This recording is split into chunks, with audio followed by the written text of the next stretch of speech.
Welcome back बच्चों। साक्षी educational academy में आपका फिर से स्वागत है। आज हम चर्चा करते हैं क्लास 10th के त्रिभुज चैप्टर के बारे में। आज चर्चा करेंगे। आज हम पढ़ते हैं त्रिभुज चैप्टर के बारे में और जानते हैं त्रिभुज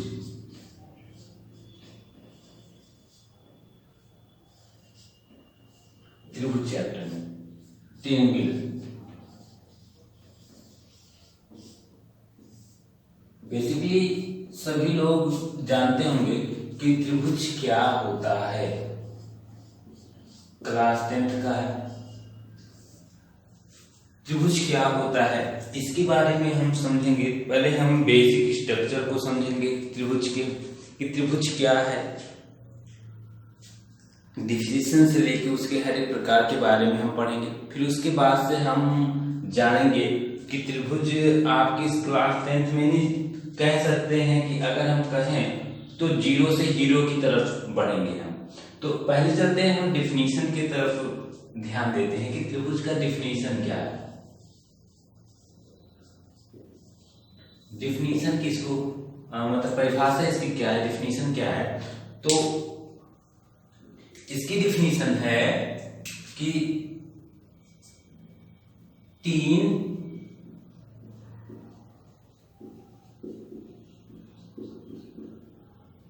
भुजाओं की बंद आकृति को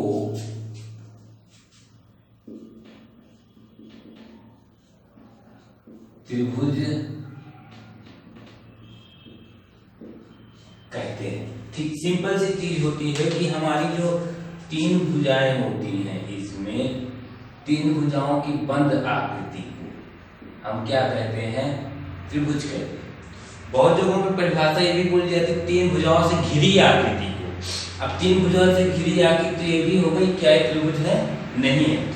इसलिए कभी भी घिरी आकृति मत बोलना आप लोग, ठीक है ना। कभी भी घिरी नहीं हो सकता है, बंद, यानी कि तीन भुजाओं की बंद आकृति को हम क्या कहते हैं, त्रिभुज कहते हैं। ठीक है बच्चों, ये चीज इतना चीज समझ में आया आप लोगों को। आगे हम चलेंगे। अब इसमें हम ध्यान से देखते हैं कि त्रिभुज का डिफिनीशन तो हो गया और त्रिभुज के पॉइंट है।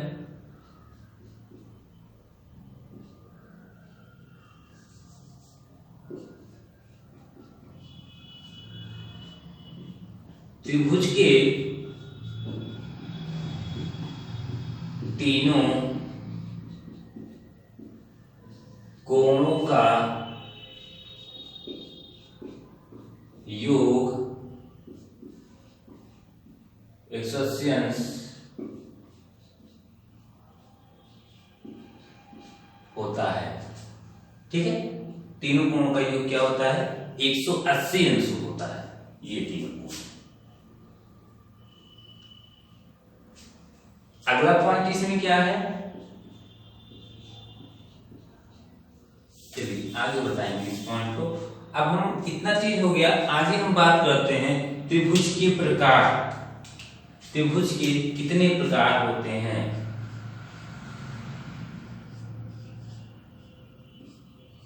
त्रिभुज के प्रकार, त्रिभुज के प्रकार। त्रिभुज को हम दो भागों में बांटते हैं। कितने भागों में?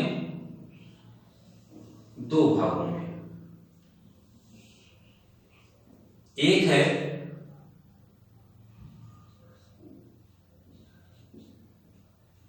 भुजा के आधार पर, दूसरा है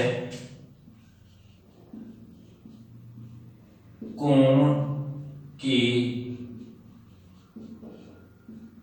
आधार पर। ठीक है, एक क्या है, एक भुजा के आधार पर है, एक कोण के आधार पर है। अब यहां पे हम ध्यान देंगे कि भुजा के आधार पर कितने प्रकार के होते हैं।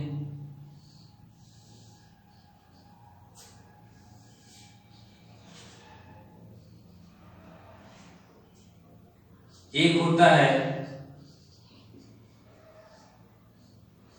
समबाहु त्रिभुज, ठीक है ना। एक होता है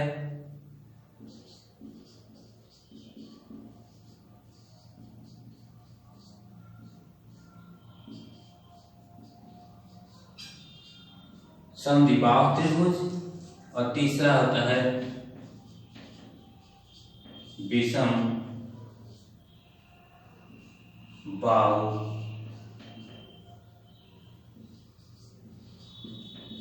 त्रिभुज, ठीक है।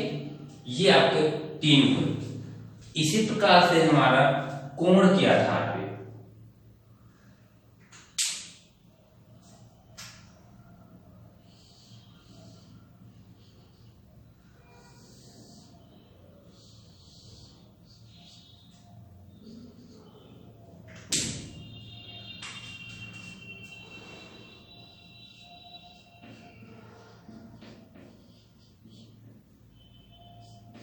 न्यून कोण त्रिभुज,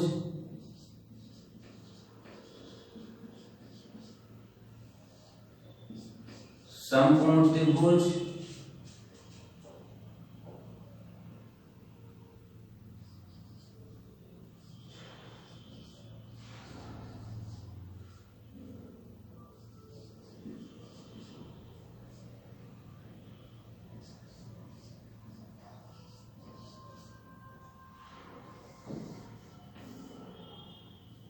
अधिक कोण त्रिभुज, ठीक है।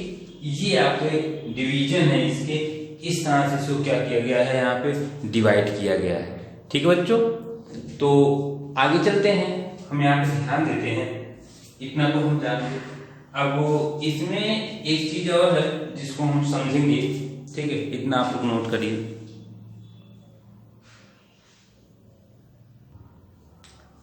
आगे चलते हैं, हम ध्यान देते हैं समबाहु त्रिभुज में क्या होता है। देखो अब यहाँ पे समबाहु त्रिभुज है, तो देखो जैसे एक त्रिभुज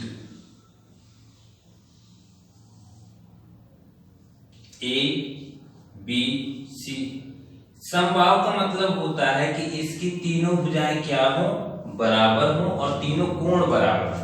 यानी ए बी बराबर BC बराबर C, यानी कोण A बराबर कोण B बराबर कोण C, और इसका एक पॉइंट है प्रत्येक कोण 60 अंश का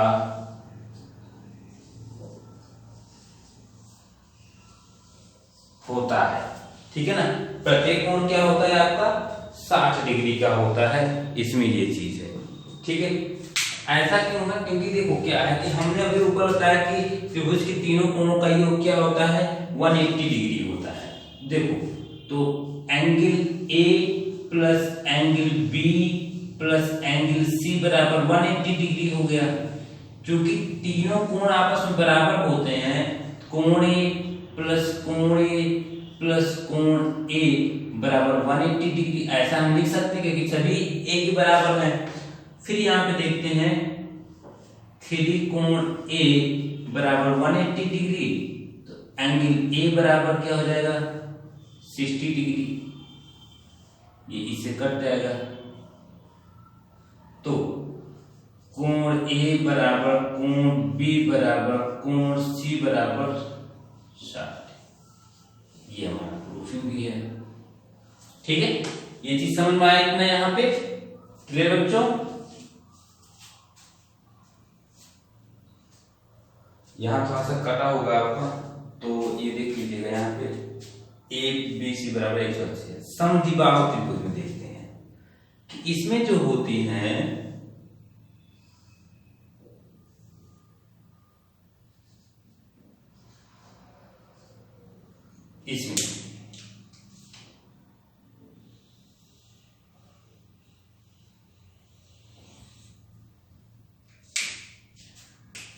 इसमें जो होता है दो भुजा बराबर होती है, यानी ए बी बराबर AC does not equal to BC, ठीक है ना। इसमें दो भुजा बराबर होती हैं और बराबर भुजा के सामने आमने सामने के कोण भी क्या होते हैं, बराबर, ठीक है। ये चीज समझ में आया। विषम बाहु त्रिभुज में कोई भी भुजा बराबर नहीं होती है। इसमें देखो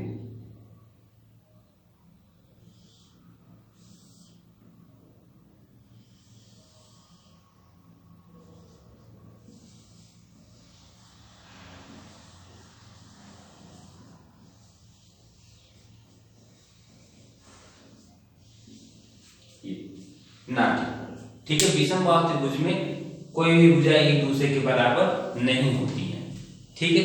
अब बात आते हैं, हम करते हैं यहाँ पे कोण के आधार पे। वो तो भुजा के आधार पे हो गया आपका त्रिभुज।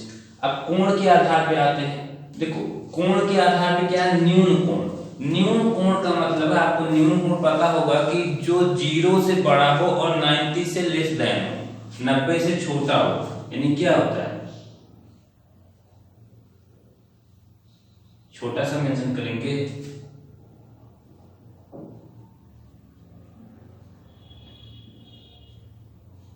बड़ा,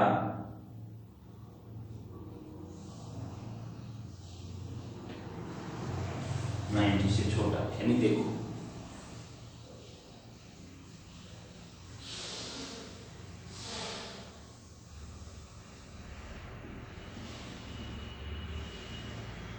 सभी कोण क्या है आपके 90 से लेस है कि नहीं है, देखो 90 से लेस है, ठीक है। तो ये हो गया हमारा न्यून कोण। समकोण में क्या होता है,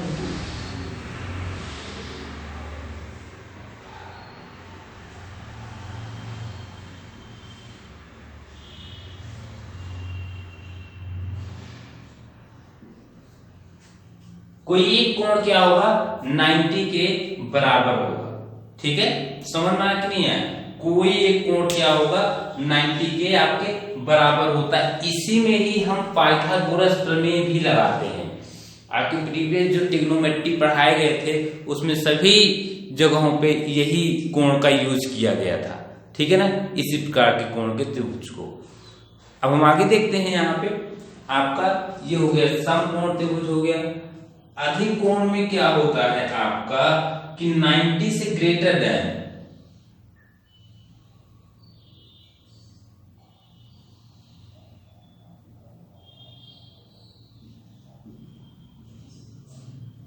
C,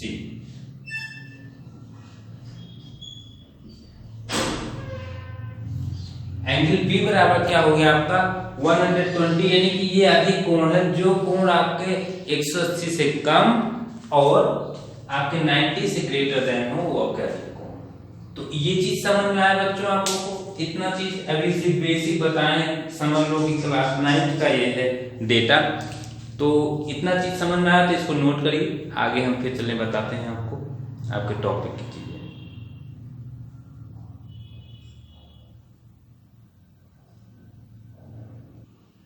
चलिए बच्चों, हम अब बात करते हैं यहाँ पे जो आपके 10th के त्रिभुज का टॉपिक है, उस चीज के बारे में हम चलते हैं, बात करते हैं।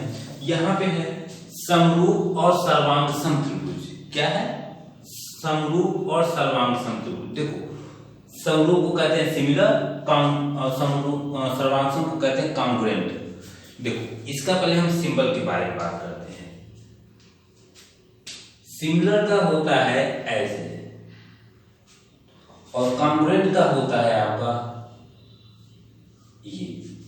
पहले सिंबल हम जान गए कि कॉन्ग्रुएंट अगर होगा कोई दो त्रिभुज तो ये सिंबल, सिमिलर के लिए ये सिंबल। अब बात करते हैं यहाँ पे कि हमारा कोई भी त्रिभुज कैसे कॉन्ग्रुएंट होता है, कैसे सर्वांगसम होगा, कैसे समरूप होगा। पहले हम यहाँ त्रिभुज ले लेते हैं, दो दो त्रिभुज लेते हैं।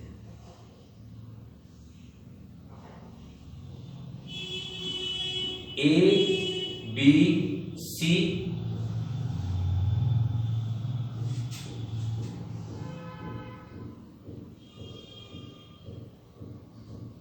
P Q R, ठीक है। ये दो त्रिभुज हैं, ये कब हमारे कॉन्ग्रुएंट हो जाएंगे, यानी सर्वांग सम हो जाएंगे, तब हमारे ये सिमिलर यानी समरूप हो जाएंगे।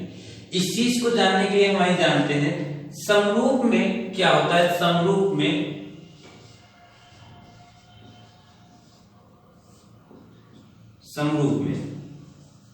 इसमें जान जाएंगे किन्हीं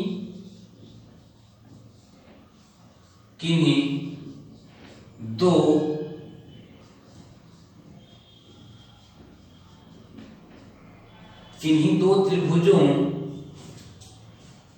त्रिभुजों के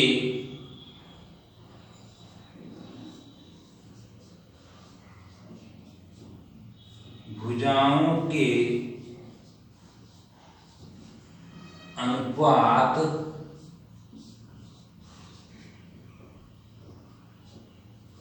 समान हों तथा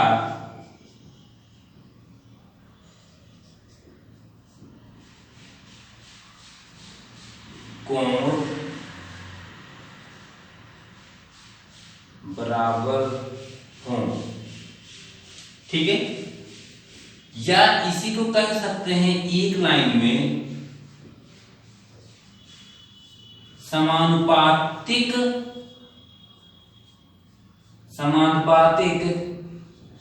भुजा तथा इक्वल एंगल। ठीक है, या इतने में हम कह सकते हैं कि समानुपातिक भुजा या इक्वल एंगल।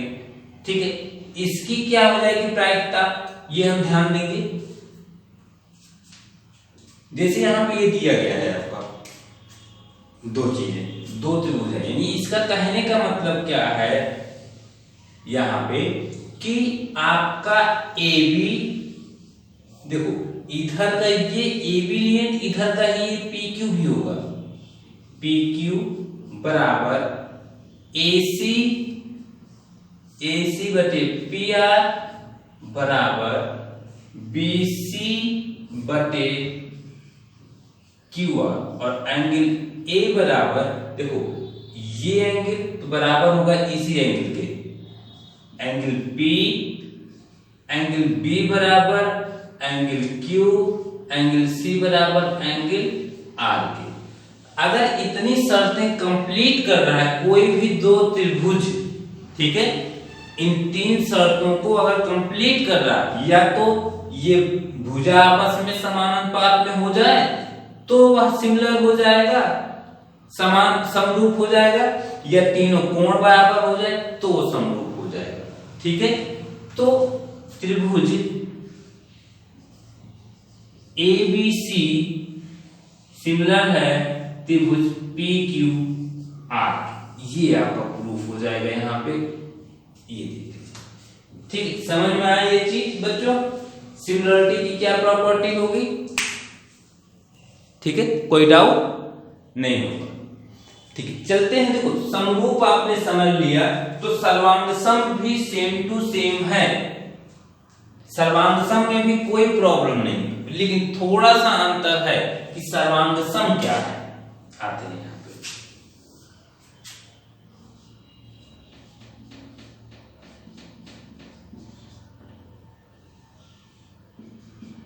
सर्वांग सम क्या होता है।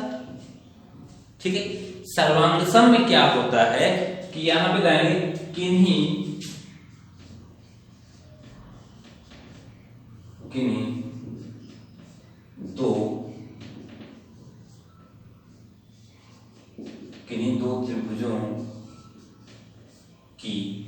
दो त्रिभुजों की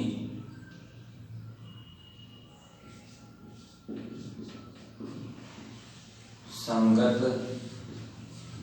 भुजा तथा कोण आपस में बराबर होते हैं। क्या कहा गया, किन्हीं दो त्रिभुजों के संगत भुजा तथा कोण आपस में इक्वल होते हैं, बराबर होते हैं। यानी कहने का मतलब है कि AB बराबर PQ, BC बराबर QR, AC बराबर PR और एंगल A बराबर एंगल P, एंगल B बराबर एंगल Q, एंगल C बराबर एंगल R।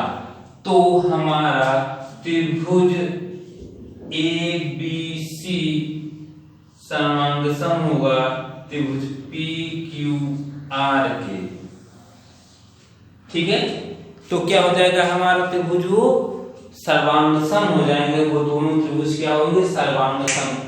अब अंतर देखो कहां पे है कि जब हमारे समानुपातिक यानी कि भुजाओं का अनुपात समान होगा, यदि अनुपात समान हो रहा है तो वह त्रिभुज समरूप होगा, और जब भुजाएं बराबर होती हैं, कोण बराबर होता है, तो क्या होता है, वो हमारा सर्वांगसम होता है, कांग्रुएंट होता है।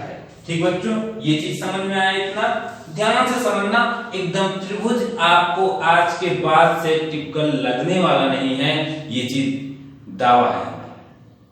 ठीक है, क्लियर? बस समझ लेना और जितनी चीजें बताई जाए उतना आप फॉलो करना। ठीक है, ये चीज समझ में आया? ठीक है, आगे चलते हैं, हम ध्यान देते हैं यहाँ पे कि सर्वांगसम में कुछ रूल होते हैं। ठीक है, सर्वांगसम होने के लिए कुछ रूल्स होते हैं, जिन रूल्स को हम पढ़ते हैं और ध्यान देते हैं। ठीक है, आगे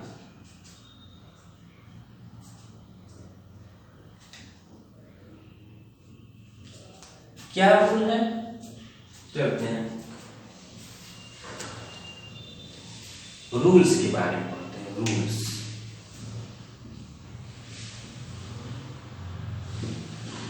रूल्स क्या है, देखो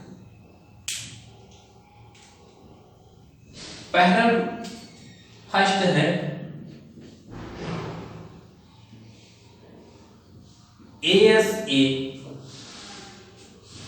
ASA का मतलब हो गया आपका angle side angle, angle side angle. इसका क्या मतलब हुआ आपका, एक समझो, अभी सब समझ में आ जाएगा, है ना। एंगल साइड एंगल का क्या मतलब हुआ कि जब किसी भी त्रिभुज में किन्हीं दो त्रिभुजों में क्या हो, दो कोण और एक भुजा बराबर हो, यानी इसको हम ये भी कह सकते हैं कोण भुजा कोण, कोण भुजा कोण। यानी जब किसी त्रिभुज में दो कोण, यहां पे क्या हो जाएगा, कहने का मतलब है कि यानी ये एंगल A बराबर एंगल P और AB बराबर PQ और एंगल B बराबर एंगल Q, ऐसे मान लो बराबर हो गया। ठीक है, यानी ये कोण इस कोण के, ये कोण इस कोण के, ये भुजा एक बराबर हो गया इस भुजा के। ठीक है, इतना हो गया ये बराबर। तो हमारा वो जो त्रिभुज होगा, त्रिभुज ABC सर्वांगसम होगा त्रिभुज PQR के। ठीक है, तो हमारा क्या हो जाएगा, वो सर्वांगसम हो जाएगा। क्लियर हुआ बच्चों? ठीक है, इसका मतलब क्लियर हुआ। अब एक चीज, ये चीज समझो कि सर्वांगसम होने के लिए किन्हीं तीन शर्तों को कंप्लीट होना यानी इक्वल होना जरूरी है। ठीक है, चाहे ASA हो गया एक, आगे हम बताते हैं, इसको हम इरेज कर दे बच्चों। ठीक है, यहां पे हम इरेज कर देते हैं इसको, इसे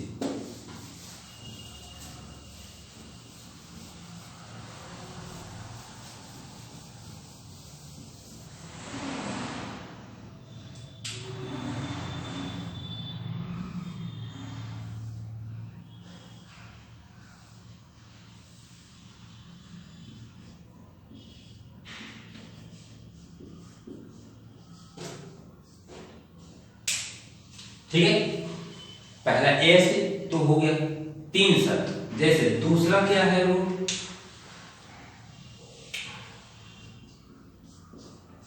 दूसरा रूल देखो यहां पे, दूसरा रूल है ए ए ए, ठीक है।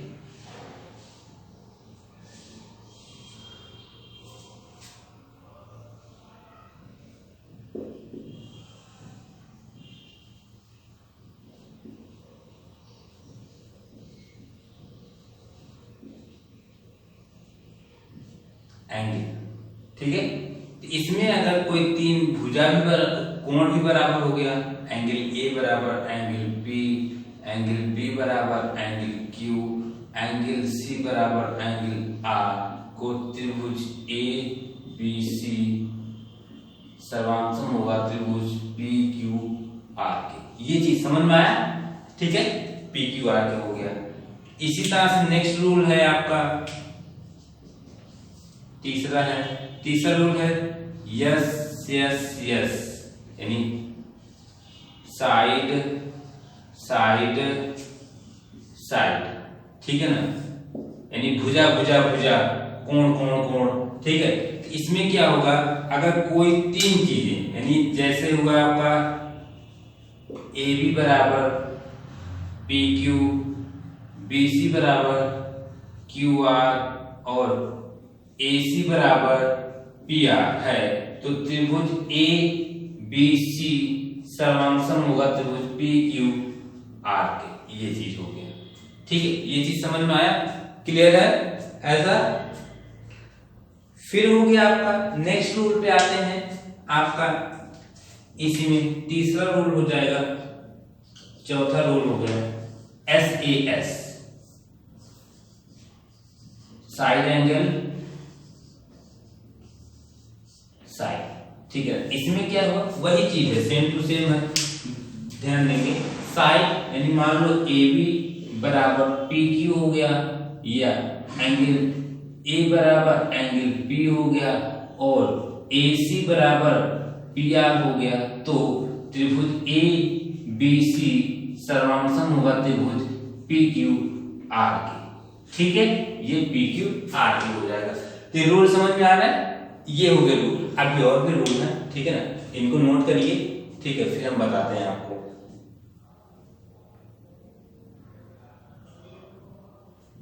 ठीक, चलिए आगे, चलिए अब अगला रूल यही भी बताते रहे हैं हम, रूल एक रूल यही भी बताते हैं। आर एच एस बराबर एल एच एस, ठीक है,